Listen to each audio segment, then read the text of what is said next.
ఈరోజు నేను ఇప్పుడు హైదరాబాద్‌లోని ఒక ప్రైవేట్ హాస్పిటల్‌లో ఉన్నా నేను. శేఖర్ భాష మీద నిన్న విచక్షణారహితంగా దాడి జరిగింది. కాలర్ బోన్‌కి సంబంధించి ఫ్రాక్చర్ అయింది. ఆయన హైదరాబాద్‌లోని ఒక ప్రైవేట్ ఆస్పత్రిలో చికిత్స పొందుతున్నారు. చాలా కష్టం మీద ఇక్కడికొచ్చాను నేను.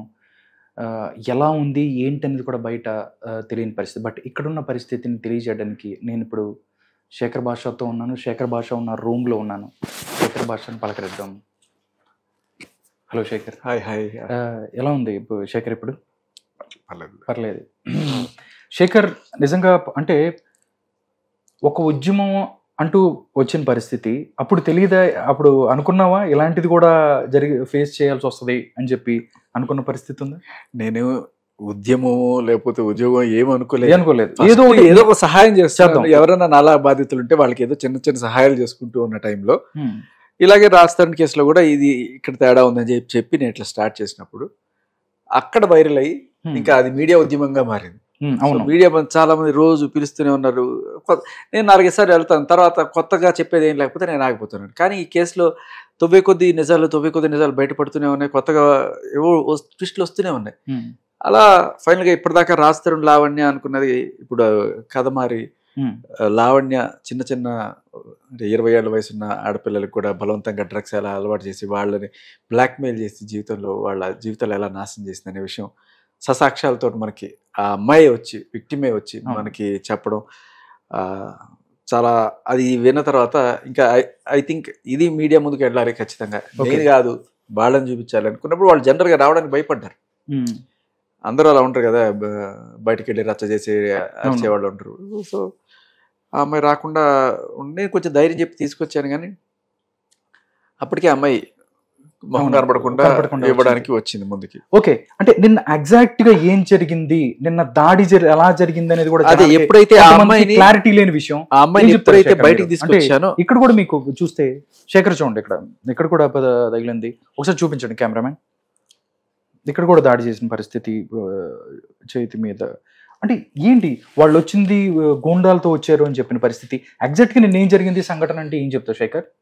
సార్ ఇది ఎప్పుడైతే నేను ఈ విషయం బయటికి తీసుకొచ్చానో అప్పటి నుంచి లిటరల్లీ బూతులు మాట్లాడడము, చెప్పులు సేరేయడము ఇలా అనమాట. అంటే నిజం చూపించకూడదు, దాని గురించి మాట్లాడకూడదు. చూపిస్తే దానికి ఏదైనా సందేశం ఉంటే చెప్పుకోవాలి, లేకపోతే లేదు. బట్ ఇలా కావాలని డైవర్ట్ చేసి వీడు రాకుండా చేయాలి. వీడిని బూతులు తిడితే రాడు, లేకపోతే వీడు బూతులు తిడితే మధ్యలో లేచి వెళ్ళిపోతారు. ఇదే మనకు కావాల్సింది. వెంటనే అక్కడ ఫోన్ చేయండి, వీడు ఎక్కడుంటే అక్కడ ఫోన్ చేయండి, బూతులు తిట్టండి. ఇదే పని అనమాట. సో అలా ఫస్ట్ ఒక ఛానల్కి వెళ్ళాను. ఆ ఛానల్లో ఆయన దిలీప్ శంకర్ గారితో బూతులు తిట్టించారు. తర్వాత అక్కడి నుంచి నేను లేచి వచ్చేసిన తర్వాత మళ్ళీ వేరే ఛానల్లో పిలిచారు. సో యాక్చువల్లీ నేను నిజంగా వెళ్ళాలనుకోలే. అయిపోయిన తర్వాత నాకు కొంచెం చిరాగ్గా ఉండింది. ఆవిడ చాలా ఎంత లేట్ నైట్ అయినా పర్లేదండి రండి అని రిక్వెస్ట్ చేస్తే ఆల్మోస్ట్ 11 o'clock టైం. 11 o'clock అదే అంటున్నాను. జనరల్ గా అడగరు అట్లా. బట్ ఆవిడ మీకు వెయిట్ చేస్తాను సార్ మీరు వచ్చారండి అంటే నేను ఇంకా పాపం లేడీ అంత వాళ్ళే వెయిట్ చేస్తుంటే బాగుండదు కదా అని నేను నా ఫ్యామిలీ టైం కూడా పక్కన పెట్టి అక్కడికి వెళ్ళి ఇంటర్వ్యూ ఇవ్వడం జరిగింది. సో వెళ్ళినప్పుడు ఇంటర్వ్యూ ఇస్తున్నా, అది లైవ్ కదా, అక్కడ లైవ్ వెళ్తుంది. ఈవిడ ఫ్యాక్ట్స్ ఒక్కొక్కటి ఏమేమి బయట పెడతానో భయం నాకు తెలిసి, నెక్స్ట్ ఏం పెడతాడో అనే భయానికి వాళ్ళకి విపరీతంగా ఫోన్లు కొడుతుంది. ఇంకా ఫోన్లు కొడితే వాళ్ళు ఎత్తితే ఇంకా ఫోన్లో బూతులు తిడుతుంది. ఇంక ఇదే పని.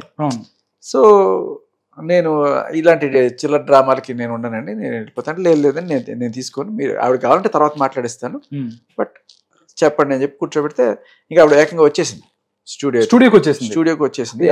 అరౌండ్ ఏ టైం ఉంటుంది ఏంటంటే 11:30 అలా ఆ టైం. ఓకే, అప్పుడు మీరు లోపలే ఉన్నారు. 11:30 11 మధ్యలో వచ్చేసి పెద్దగా అరుచుకుంటూ బూతులు తిట్టుకుంటూ. అంటే మీరు జరుగుతున్న షూటింగ్ ఎక్కడైతే మీ ఇంటర్వ్యూ జరుగుతుందో చోటుకొచ్చిందా లేకపోతే బయట వెయిట్ చేస్తున్నా? ఇంటర్వ్యూ జరుగుతుంది. ఇప్పుడు ఈ లోపల ఇంటర్వ్యూ జరుగుతుంది, బయట దెబ్బ కొడుతుంది, అరుస్తుంది. బయట డోర్స్ కానీ కొట్టడం ఏ రేంజ్ లో అరుస్తుందంటే సౌండ్ ప్రూఫ్ రూమ్ లో కూడా ఆ బూతులు వినబడుతున్నాయి. మీరు ఆ లైవ్ చూస్తే దాంట్లో వినొచ్చు. ఓకే, పరమ పచ్చి బూతులు అనమాట. అప్పుడు మీరు బేసికలీ రాజ్ తరుణ్ ఎలా తిట్టేది చూసాం, మీరు చాలా ఆడియో బయటకు వచ్చింది. సో అదే అంటే అది న్యాచురల్ క్యారెక్టర్ మనకు అర్థమవుతుంది బేసికలీ. సో అలా అది తిట్టడం అంతా చేస్తుంటే వీళ్ళందరూ భయపడ్డారు ఫస్ట్, స్టాఫ్ అంతా. మీరు బయటకు వెళ్ళకండి అని చెప్పి కాసేపు అట్టే పెడితే అరిచి కాసేపు అయిన తర్వాత అది వెళ్ళిపోయింది. వెళ్ళిపోయింది. ఇంకా నేను వెళ్తాను అంటే సరే బయలుదేరి మెట్లు దిగుతున్నాను. అక్కడ కాపు కాస్తున్నారు అనమాట. మెట్ల దగ్గర ఉన్నారు. మెట్ల దగ్గర ఎంతమంది ఉన్నారు వాళ్ళు? ఏంటి, ఎవరెవరు ఉన్నారు? మీరు వాళ్ళని ఎప్పుడైనా మీరు చూసారా, గమనించారా? అంటే లావణ్యతో అంతకు ముందు కూడా మీరు 2-3 సార్లు మీ దగ్గరికి వచ్చిన పరిస్థితి లేదు, నేను వాళ్ళని ఎప్పుడు చూడలేదు. అంటే ఒకసారి ఈవిడ ఉంది అక్కడ కొంచెం దూరంలో, వెనకాల వాళ్ళు ఉన్నారు. సో ఈవిడ ఏం చేసింది, చెప్పేసేసింది ఏంటంటే ఏదో రకంగా రెచ్చగొట్టి గొడవ పెట్టేసి నన్ను కొట్టించాలన్నమాట. ఓకే. సో నాకు అవేం తెలియదు కదా, నేను జస్ట్ మామూలుగా వెళ్తున్నాను, వెళ్ళిపోతున్నారు. చెప్పులతో కొట్టి నేను కిందకి దిగాలని తోసేసాను. తోసేస్తే కింద పడింది. ఇంకా ఆవేశంలో ఏం జరుగుతుందో తెలియట్లేదు, పట్టుమని తోసాను. చెప్పు మొహం పడేటప్పటికి అవును అన్న అమ్మని తిడుతుంది, భార్యని తిడుతుంది. సో తోసేసాను. ఇంకా వాళ్ళు వెంటనే వాళ్ళు వచ్చేసారు అనమాట. అదే దానికోసం వెయిట్ చేస్తాను అనమాట. ఎప్పుడైతే అమ్మాయిని జస్ట్ పుష్ చేశారో అప్పుడు వాళ్ళు వచ్చారు. వాళ్ళు వచ్చేసి ఎంతమంది ఉన్నారు వాళ్ళు? 3 అనుకుంటాను. ఓకే. సో పట్టుకొని నేను వాళ్ళని కూడా తోసాను, కొట్టడానికి ట్రై చేశాను. బట్ 3 ఉండేసరికి నా వల్ల కాలేదు. సో నాకు ఒకటి మోచి గట్టిగా ఇక్కడ కొట్టుకుంది, కాలర్ కింద పడేసారు. కింద పడినప్పుడు ఇట్లా ఇది ఈ చెయ్యి కూడా ఇట్లా గీసుకుంది, ఇక్కడ కొంచెం ఇక్కడ గీసుకుంది. సో అయింది. ఇంకా తర్వాత నేను వాళ్ళందరూ వచ్చారు, ఈ ఛానల్ వాళ్ళందరూ వచ్చి వాళ్ళని తీశారు. ఓకే. తర్వాత నేను అక్కడి నుంచి బయలుదేరి వెళ్ళిపోయారు, కార్ వేసుకుని వచ్చేసాను. కానీ ఆవిడ పొద్దున్నే వచ్చేసి నన్ను ప్రైవేట్ పార్ట్స్ మీద కొట్టారు అని చెప్పి జూబ్లీ పోలీస్ స్టేషన్ లో కేసు పెట్టిన పరిస్థితి. అంటే మీరు ఎక్స్పెక్ట్ చేశారా కేసు పెడుతుంది, లేకపోతే ఇట్లా అని మీరు ఎక్స్పెక్ట్ చేశారా? లేకపోతే పెట్టిన తర్వాత మీరు కేసు పెట్టారు, మీరు కూడా ఫెయిల్ చేశారు. పెద్ద వింత ఏం లేదు. నేను రాజ్ గారి మీదే అన్ని రోజులు రాజధాని మీద పెట్టింది, నా మీద పెట్టకపోదంటారా? ఇప్పుడు ఇదే ఇంతకన్నా దారుణంగా మస్తాన్ సాయి నన్ను కొట్టాడు అని చెప్పి అతని మీద రేపు, అటెంప్ట్ మర్డర్ ఇవన్నీ కూడా ఫైల్ చేసి ఇవాళ వచ్చి తప్పుడు కేసులు చెప్తున్నారు కదా. సో బేసికలీ కేసులు పెట్టడమే ఆవిడ. ఇది బేసికలీ ఆడవాళ్ళు పెడితే టక్మని తీసుకుంటారు. ఇదే ఇప్పుడు నన్ను ఇంత దారుణంగా 3 రౌడీలు తీసుకొచ్చి కొట్టించారు ఈవిడ అని చెప్పి పెట్టి నేను కేసు పెడితే ఏమైంది? పెట్టారు కదా మీరు కూడా పెట్టారు. నేను కంప్లైంట్ ఇచ్చాను, అది ఎఫ్ఐఆర్ అయిందో కూడా తెలియదు. ఏమో ఇది ఎఫ్ఐఆర్ అయిందని కూడా చెప్తున్నాను నాకు. సో బేసికలీ మగాడి దరిద్రం అలా ఉందన్నమాట. అంటే నేను ఒక ఆడకూతురు, చెల్లెలు అన్యాయం అవుతుంది, 21 ఏళ్ల పిల్ల, ఇంత అన్యాయం జరిగిందని చెప్పి ఆ అమ్మాయి పక్షాన్ని నిలబడితే, ఆ అమ్మాయి పక్షాన్ని నిలబడడానికైనా ఒక మగాడు కదా. ఆ మగాడిని మీరు రక్షించుకుంటే ఆడొక చెల్లెని రక్షిస్తాడు కదా. ఒక మగాడు అంటే ఒక్క మగాడిగానే చూడకండి, మగాడు వేరు ఆడవాళ్ళు వేరు కాదు. ఈ మగాడిని రక్షించుకుంటే నమ్ముకున్న వాళ్ళు, వాళ్ళ చెల్లెలో భార్యో లేకపోతే చెల్లెలుగా భావించిన వాళ్ళు ఎవరన్నా సరే వాళ్ళు రక్షింపబడతారు, వాళ్ళకి సపోర్ట్ దొరుకుతుంది. మగాడిని చంపేస్తే వాళ్ళకి కూడా సపోర్ట్ దొరకదు. సో ఈ చట్టాలతోటి మగాడిని ఇలా దారుణంగా చేస్తున్నారు. దీనికోసం మనం పోరాటం మొదలెట్టాం. అది తిరిగి యాక్చువల్గా డ్రగ్స్ మీద డ్రగ్స్ పోరాటమే మారింది. అంటే ప్రీతి ఉదయ్ ఎవరైతే ఉన్నారో ఈ కేసుకు సంబంధించి వాళ్ళు అలవాటు చేసిందని చెప్పిన పరిస్థితి, అక్కడి నుంచి లావణ్య, దాంతోపాటు దిలీప్ శంకర్ ఎవరైతే ఉన్నారో వాళ్ళు ఎవరైతే అగ్రెసివ్ గా ముందుకు వస్తున్న పరిస్థితి, అంటే వాళ్ళు చేసిన తప్పులు ఏదైతే ఉన్నాయో బయటకు వస్తాయి అని చెప్పే దాని మీదే అవుతుందా, లేకపోతే ఇంకెవరైనా బాధితులు వచ్చే అవకాశం ఉందా? శేఖర్ అంటే ఏం చెప్తారు మీరు? ఇంకా బాధితులు ఉన్నారు. మీరు ఆ కాల్ రికార్డింగ్ వింటే ప్రీతి, చెర్రీ, దివ్య ఇంకా చాలా పేర్లు వినబడుతున్నాయి. ఆడవాళ్ళే కదా, మగవాళ్ళు కూడా చాలా మంది. ఓకే. సో వీళ్ళల్లో చాలా మంది బయటికి రావాలనుకోవట్లా. కానీ ఈవిడేంటంటే ఒకసారి నేను బయటకు వచ్చి ఆధారాలు బయట పెడుతున్న నేపథ్యంలో ఇంకా ఎవరు వస్తారని చెప్పి ఈవిడ చేసిన పాపాలు ఎక్కడెక్కడ ఉన్నాయో వాళ్ళందరికీ ఫోన్లు చేసి నా గురించి ఏమన్నా చెప్పానుకో, వాడు ప్రతి ఒక్కళ్ళ గుట్టు ఏదో పెట్టుకుంటుంది. ఇప్పుడు ఈ అబ్బాయి ఉన్నాడు ఉదయ్ ఫోన్ తీసుకుంది గత సంవత్సరం. ఆ అబ్బాయి పర్సనల్ ప్రైవేట్ వీడియోస్ అవన్నీ కూడా పెట్టుకుని బ్లాక్మెయిల్ చేస్తున్నది. ఇప్పటికీ కూడా ఆ ఫోన్ ఆవిడ దగ్గర ఉంది, ఒప్పుకుంది కూడా ఉంది. ఎందుకు తీసుకున్నావు అంటే 50,000 ఇవ్వాలి, నేను అనుకుని తీసుకున్నానని చెప్తుంది. 50,000 తీసుకుంటే ఫోన్ పెట్టుకోవాలి, డేటా ఎట్లా వస్తుంది నీకు, పర్సనల్ డేటాని ఎలా ముట్టుకుంటావు? అవును. సో ఇది పరిస్థితి. ఓకే. ఇక ఇలా వస్తారు, చాలా మంది వస్తారు. ఓకే. కరెక్టే శేఖర్. ప్రీతి ఉదయ్ కేసు అవ్వచ్చు, లేకపోతే ఒకటి తర్వాత ఒకటి మిగతా బయటకు వచ్చిన పరిస్థితి. దిలీప్ శంకర్ ఎవరైతే ఉన్నారో అడ్వకేట్, అటువైపు ఉన్న అడ్వకేట్, ఆయన కూడా అంటే ఆయన దుర్భాషలు ఆడటం, లైవ్ లోనే మాట్లాడటం చాలా జరిగిన పరిస్థితి. అంటే ఏం చెప్తారు? ఆయన కావాలనే టార్గెట్ చేస్తున్నాడా? రే శేఖర్ భాష అనుకుంటే జీవితంలో ఎప్పుడు నా మీద ఒక కేసు కూడా లేనటువంటి నాకు ఎప్పుడైతే ఈవిడ గురించి నేను మాట్లాడడం మొదలెడతానో 16th జూలైన నా మీద ఫస్ట్ ఎఫ్ఐఆర్ రిజిస్టర్ చేస్తారు. ఎవరన్నా అమ్మాయిని తీసుకొచ్చి మీరు కేసు పెట్టించండి, చాలా ఈజీగా పెట్టేస్తారు. సో అలా ఒక కేసు పెట్టించి తర్వాత మళ్ళీ ఈవిడ వెళ్ళి నార్సింగ్ పిఎస్ లో కంప్లైంట్లు ఇవ్వడం, తర్వాత ఇప్పుడు ఇక్కడ వెళ్ళి నన్ను కొట్టేసాడని చెప్పి కంప్లైంట్, ఇలా వరుసపెట్టి కేసుల మీద కేసులు పెట్టడం, ఏదో రకంగా వీడిని ఆపాలి అని చూడడం. అందులో భాగంగా ఎప్పుడైనా సరే డిబేట్లో ఇప్పుడు ప్రీతి మాట్లాడే పాయింట్ వినాలి, ఆవిడ చెప్పేది వినాలి, ఆవిడకి ఎలా ఈవిడ అలవాటు చేసిందని ఆవిడ చెప్పుకోవడానికి వచ్చింది. బిక్కుమంటూ భయంగా వచ్చిన ఆవిడకి మనం ధైర్యం కల్పించాలా? సో ధైర్యం కల్పించాలనుకున్నప్పుడు ఆవిడ మాట్లాడుతుంటే వినకుండా చేయడానికి ఈయన ఏదో వచ్చేసి నన్ను బూతులు తిట్టేసి దాన్ని డైవర్ట్ చేయడం, ఆవిడ వచ్చేసి చెప్పులు ఇసిరేసి దాన్ని డైవర్ట్ చేయడం, ఇంకా ఇంట్లో వాళ్ళని నీచంగా మాట్లాడడం, ఇవన్నీ కూడా చేస్తూ ఇంక వాళ్ళకి లేదా తల్లి వీళ్ళకి లేదా తల్లి ఇవన్నీ ఏదేదో మాట్లాడుతుంటారు అనమాట. సో ఒకవేళ నా పర్సనల్ డీటెయిల్స్ గురించే డిస్కషన్ పాయింట్ ఆఫ్ వ్యూ అనుకుంటే దిలీప్ గారి పర్సనల్ డీటెయిల్స్ కూడా మరి దిలీప్ శంకర ఒకప్పుడు ఏం చేశాడు ఇది చూడండి. ఎయిర్ గన్ తో బెదిరించట. ఆవిడెవరో పాపం OLX లో ఫోన్ కొనుక్కుంటే 50,000 36,000 ఐఫోన్ ఏదో 15,000 తక్కువకి ఇస్తానని చెప్పి 2 రోజులు 3 రోజులు వాడానని చెప్పి ఆవిడని పిలిచి ఫేక్ ఫోన్ అంటగట్టి తిరిగి మళ్ళీ ఎయిర్ గన్ తో ఆవిడ గట్టిగా అడిగితే బెదిరించి ఆవిడని తరిమేస్తే ఆవిడ ఇది ఎఫ్ఐఆర్ అయింది. ఇది ఒకటే కాదు, ఇంకే ఒకప్పుడు ఇదంతా చాలా మంది అసలు అంటే ఈయన చరిత్ర తవ్వుకుంటూ పోతే ఇంకా చాలా చండాలు ఉంది. పవన్ కళ్యాణ్ అని చెప్పి చాలా నైస్ గా ఆయన గురించి మాట్లాడి జనసేనకి నేనే ఇది అని చెప్పి మాట్లాడి ఆఖరిన ఆ జనసేన సైనికులనే ఎంత నీచంగా ఎంత దరిద్రంగా డైవర్ట్ చేసి జనాలు చెప్పుతో కొట్టినట్టు ఆయన్ని ఆ జనసేన నుంచి తరిమేయలేదా? అదంతా మనం చూడలేదు. పవన్ కళ్యాణ్ అందుకే పక్కన పెట్టారు అని కూడా ఇలాంటి దరిద్రపు కేసులన్నీ పెట్టుకున్న వాళ్ళు ఎవరు మాత్రం పక్కన పెట్టుకుని చేస్తారు? సో ఇట్లాంటి వాళ్ళు ఇలాంటి ఇది ఒక్కసారి ఇది చూడండి, ఇది బాగా గట్టిగా తీయండి. ఇది ఇక్కడ ఏం రాశారు? Rowdy sheeter Shankara Kalyan. ఇది సో బేసికల్లీ పాయింట్ ఏంటంటే ఇది మాట్లాడుకుందాం, లేదు పాయింట్ మాట్లాడదామా? పాయింట్లో కూడా ఆయన ఏం చెప్తారు, ఒక ఎఫ్ఐఆర్ పట్టుకొచ్చి ఇగో ఈ ఎఫ్ఐఆర్లో వీడి గురించి ఎలా రాశారు కదా, ఇది నేను చూపించి మాట్లాడచ్చు కదా. నేను ఎఫ్ఐఆర్ గురించి మాట్లాడట్లా, నేను ఏదన్నా నా స్వహస్తాలతో అవును నేను ఒక బ్రోతర్ కంపెనీ నడుపుతున్నాను, అవును నేను గంజాయి నడుపుతున్నాను, అవును నేను దాంతో తిరిగాను, నేను ఎప్పుడన్నా రాసి ఉంటే అది తీసుకొచ్చి చూపించు, ఇదిగో శేఖర్గా నువ్వు రాసావు కదరా ఇది నీకు అగ్నెస్ట్గా ప్రూఫ్ అని. నేను తీసుకొచ్చింది ఎఫ్ఐఆర్ కాదు, ఆవిడ స్వహస్తాలతో సంతకం పెట్టి రాసి ఇచ్చిన కంప్లైంట్. ఆ కంప్లైంట్లో నేను రాయలేదని చాలాసార్లు కొన్నిసార్లు దెబ్బలు తగులున్నప్పుడు ఆవిడ రాయదు, పోలీసులు రాసుకుంటారు, ఇవి సంతకం పెడతారు. మరి దట్ ఈస్ హర్ రెస్పాన్సిబిలిటీ కదా. నేను చూపించింది అవి, అంతేగాని ఎవరైనా తీసుకొచ్చి నా మీద ఎఫ్ఐఆర్ పెట్టచ్చు. ఏమైనా వచ్చి వీడిట అవన్నీ నిజాలు అయిపోవు కదా, అవి ప్రూవ్ అవ్వాలి. రాసిచ్చింది ఎప్పుడు కూడా నువ్వు కాదనలేవు, అది నేను తీసుకొచ్చిన సాక్షి. జనాలను చాలా తెలివిగా కన్ఫ్యూజ్ చేయడానికి ఆయన ఇలాంటి తెలివితేటలు వాడుతున్నాడు. బట్ సో పూర్వాశ్రమంలో ఆయన ఏం చేసేవాడో అవన్నీ కూడా మనం చూస్తున్నాం. ఇలాంటి రౌడీ షీటర్ రికార్డు ఉన్న ఆయన అదే పందాన్ని కొనసాగిస్తున్నాడు. ఎందుకంటే లైవ్ లో కూడా ఏంట్రా, ఏమంటావురా, ఏం చేస్తావురా అని చెప్పి బూతులు మాట్లాడు, లిటరలీ రౌడీజం. నాకు డౌట్ వస్తుంటుంది, అంటే అంత ఇదే చేస్తుంటే ఈవిడ డ్రగ్స్ ఈయనకు కూడా అలవాటు చేసిందా, అంత నిత్యమైన లాంగ్వేజ్ మాట్లాడుతున్నాడు, ఆవిడ భాష ఆయనకు వచ్చేసిందా ఏంటి అని చెప్పి అనిపిస్తుంది. బట్ ఆయన భాష అది యాక్చువల్గా చూస్తే. సో అదే ఆంధ్రాలో తరిమేశారు, ఇక్కడ కూడా తరిమేసేట్ చేసుకుంటాడేమో. ఏదో ఒక రోజు జనాలందరూ కూడా ఆల్రెడీ కింద కామెంట్స్ తిరగబడుతున్నారు, ఇంటికి వచ్చి రాళ్లతో కొట్టేదాకా తెచ్చుకుంటారు. ఓకే, అంటే మస్తాన్ సాయికి సంబంధించిన ఎఫ్ఐఆర్ ఏదో ఒకటి జరిగింది, అంటే 10 సంవత్సరాలు 11 సంవత్సరాలు లివింగ్ లో ఉంది అని చెప్పి ఏదైతే లావణ్య చెప్పిందో, అంటే ఇట్లా లివింగ్ లో ఉంటే వేరే వాళ్ళతో ప్రేమలో ఉండకూడదు అన్నట్టు కూడా ఆయన మాట్లాడుతున్నారు కొన్ని చూసుకుంటే.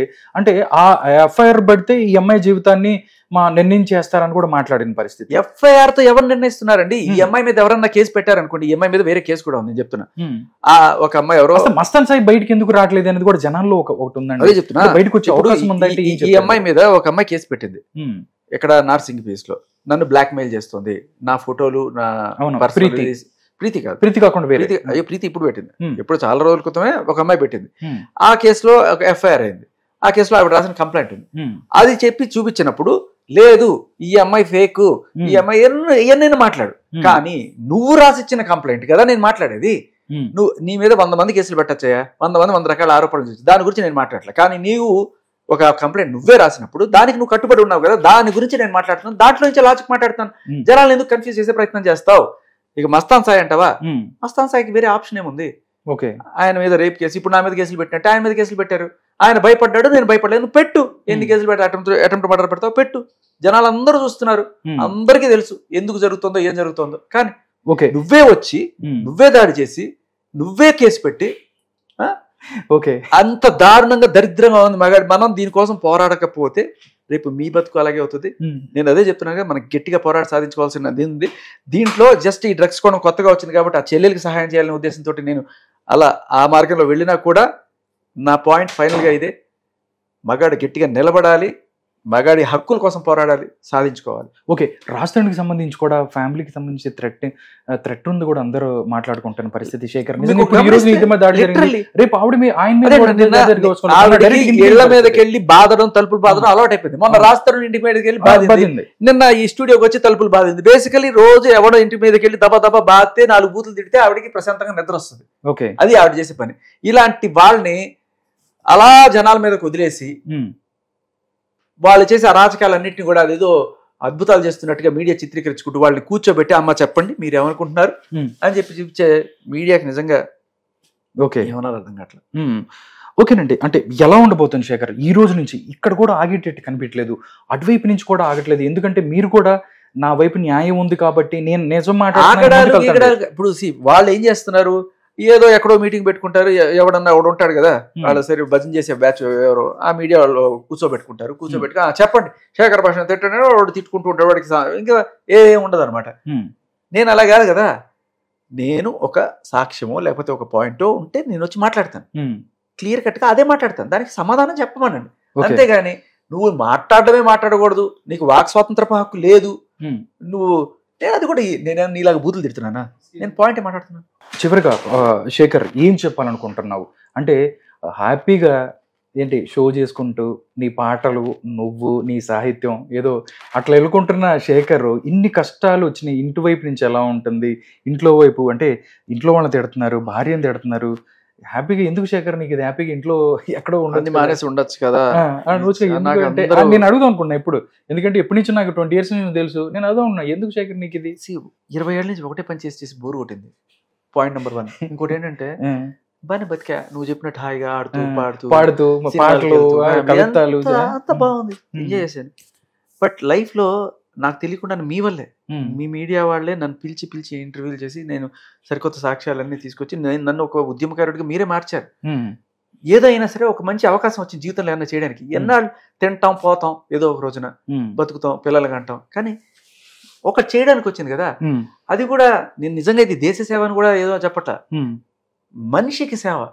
మనుషులు అందరూ కూడా ఇప్పుడు నా దగ్గరికి ఇట్లాంటి 10 మంది 15 మంది వస్తారు, వీళ్ళందరికీ నాకు తెలిసిన సాయం చేయొచ్చు, నా టైం తక్కువైపోతుంటుంది. ఇలా కాదు, చట్టాన్నే మార్చగలిగితే, ఒక 498A మార్చగలిగితే, ఒక 493 మార్చగలిగితే, ఒక 69 BNS, ఒక 68 ఇవి కనుక మనం మార్చగలిగితే వేల మందికి, లక్షల మందికి సాయం చేసినట్టు మనం. సో ఈ పోరాటంలో నాకు మీరు కల్పించిన ఒక అద్భుతమైన అవకాశం, మీకు ఎందుకు నేను నచ్చానో మరి మొత్తానికి చేస్తున్న ఇంటర్వ్యూల వల్ల నాకు కొంతమంది సపోర్టర్స్ కనుక వచ్చారు. ఏదో ఒక రోజు అందరి సపోర్టర్స్ తోటి నేను నిజంగా మనస్ఫూర్తిగా చెప్తాను కదా, ఢిల్లీకి వెళ్ళి కూర్చొని ఒక ధర్నా చేసి మార్చి మగాళ్ళ హక్కుల కోసం నిలబడి ఆ రోజున ఏదన్నా జీవితంలో ఒక చట్టం మార్చేసిన తర్వాత నేను మళ్ళీ వచ్చేస్తా, మళ్ళీ నాకేమో దాన్ని మర్చిపోతా, నా షోస్ చేసుకుంటూ నా ఫ్యామిలీతోనే ఉంటా, అదొక్కటి చేస్తా. జీవితంలో పుట్టిన దానికి ఏదో ఒకటి చేసిన తృప్తి. ఓకే, తప్పకుండా శేఖర్, నువ్వు తొందరగా కోలుకోవాలని చెప్పుకుంటున్నాను. నువ్వు ముందుకెళ్ళాలి, ఏదైతే నువ్వు అనుకుంటుందో సాధించాలని కోరుకుంటున్నాను. ఇది పరిస్థితి. అంటే ఆయన ఏం చెప్తున్నారు, హ్యాపీగా ఒక షో చేసుకుంటూ ఎక్కడ మంచి పాటలు వినుకుంటూ జోకులు వేసుకుంటూ ఉండే శేఖర్ నిజంగా అంటే ఒకళ్ళు మీరే నన్ను ఇలా ముందుకు తీసుకొచ్చారు, మీరే సపోర్ట్ చేశారు, ఒకదానికి మాట్లాడుకుంటూ ముందుకు వచ్చిన పరిస్థితి. దీన్ని ఇలా కంటిన్యూ చేస్తాను. ఎవరైతే మగవాళ్ళు ఎవరైతే ఉన్నారో వాళ్ళకి సంబంధించి, ఎవరైతే ఆడవాళ్ళకి వాళ్ళ యొక్క రక్షణ కోసం కల్పించిన చట్టాలు ఏదైతే ఉన్నాయో వాళ్ళని మిస్యూజ్ చేసుకొని మగవాళ్ళని ఇబ్బంది పెడుతున్నారు, ఇది మారాలి. ఇక్కడ దీనికి సంబంధించే నేను ఇక్కడే కాదు ఢిల్లీ వరకని వెళ్తాను, దానికి సంబంధించి ధర్నా చేసి నా ఈ సమస్యలని ఏదైతే న్యాయస్థానాలకు అవ్వచ్చు లేకపోతే ప్రభుత్వాలకి తెలియజేస్తాను అని చెప్తున్నారు. నిజంగా ఇప్పుడైతే దీనికి సంబంధించి ఇక్కడతో ఇది ఆగేలా లేదు. అంటే అటువైపు నుంచి రీకౌంటరు ఇలా కాకపోతే మాత్రం, కానీ ఒక్కసారి ఆలోచన చెయ్యాలి. అంటే చాలామంది కూడా అన్నారు ఎన్ని రోజులు ఇలాగ సాగదీస్తూ వెళ్ళటం కాదు, నిజం తన వైపు ఉందని వీళ్ళంటే నా వైపు ఉందని చెప్పి మాట్లాడుకుంటాను. ఒక్క విషయం చెప్తాను, ఇవాళ ఫ్రెండ్షిప్ డే ఇలా హాస్పిటల్లో ఉన్నా కూడా పాపం మీరందరూ మీ పనులను మార్చుకుని సండే రోజు కూడా నా కోసం ఇంత దూరం వచ్చి నిజమైన ఫ్రెండ్స్ లా నిలబడ్డారు. Thank you so much. మీరు యాక్చువల్లీ మీడియా కాదు, అందరూ కూడా నాకు చిన్నప్పుడు ఈ 18 ఏళ్ల ప్రయాణంలో ఎంతో మంది ఫ్రెండ్స్ ఉన్నారు. సో ఇవాళ అన్ని పనులు మానుకుని సండే మీకేం పని ఇలా వచ్చి మాట్లాడి మీకేం పని నిజంగా చెప్పండి. నేను అడిగితే అలాగే ఉంటుంది, మీరు నన్ను అడుగుతారు మీకేం పని అని, అంతే అలాగే జరుగుతుంది. Okay, happy friendship day. Okay, thank you Shekhar. అది పరిస్థితి. శేఖర్ అయితే ముందుకెళ్తానని చెప్తున్నాడు. చూద్దాం శేఖర్ ఉద్యమం ఏదైతే ఉందో మగవాళ్ళ కోసం చేస్తుందా, ఇది ఒక పోరాటం అనొచ్చు, లేకపోతే ఒక సహాయం అనొచ్చు. నిజంగా ముందుకెళ్ళాలి, మగవాళ్ళకి మంచి జరగాలి. ఎవరైతే చట్టాలని వాళ్ళ కోసం ఉంచిన చట్టాలని పక్కదావు పట్టిస్తున్నారో, వాళ్ళ స్వార్థాలకు వాడుకుంటున్నారో వాళ్ళందరూ కూడా ఈ విషయాన్ని గ్రహించాలని కోరుకుంటున్నాం.